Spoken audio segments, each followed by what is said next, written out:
ఈ రోజు మన ఛానల్లో super tasty veg pulao hotel style secret tip తో చెప్తా, లాస్ట్ వరకు చూడండి. ముందుగా మనకి కావాల్సిన పదార్థాలు: ఒక ఫుల్ గా కట్ చేసి పెట్టుకున్న అల్లం, కొన్ని వెల్లుల్లి రెబ్బలు, ఇంకా జీడిపప్పు, నిలువుగా కట్ చేసుకున్న ఒక టమాటా, 4 ఆనియన్స్, పుదీనా, కొత్తిమీర, 100 గ్రామ్స్ నానబెట్టుకున్న పచ్చి బఠానీ, కట్ చేసి పెట్టుకున్న 2 పొటాటోస్, ఇంకా 10 చిల్లీస్. ముందుగా ఒక గిన్నెలో 5 టేబుల్ స్పూన్స్ గీ వేసుకోవాలి. అందులో మనం పుదీనా యాడ్ చేసుకోవాలి, ఎందుకంటే ఆయిల్లో పుదీనా వేపించడం వల్ల బిర్యానీకి ఆ ఫ్లేవర్ పడుతుంది. ఇవి బాగా ఫ్రై అయ్యాక పక్కన పెట్టుకున్న పచ్చిమిరపకాయలు ఇందులో వేసుకోవాలి. ఇవి బాగా వేగాక కట్ చేసి పెట్టుకున్న ఆనియన్స్ కూడా వేసుకోవాలి.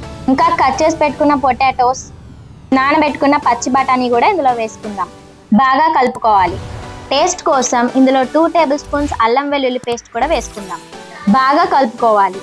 ఇదంతా బాగా ఫ్రై అయ్యాక కట్ చేసి పెట్టుకున్న టొమాటోస్ కూడా ఇందులో యాడ్ చేసుకుందాం. ఫ్లేవర్ కోసం ఇందులో కొత్తిమీర లీవ్స్ వేయాలి.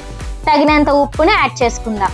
బాగా కలుపుకోవాలి. ఇక్కడ నేను 1 kg బాస్మతి రైస్ కి 1:2 రేషియోలో వాటర్ తీసుకున్నా. అదంతా బాగా ఫ్రై అయ్యాక ఇందులో మనం వాటర్ వేసుకుందాం.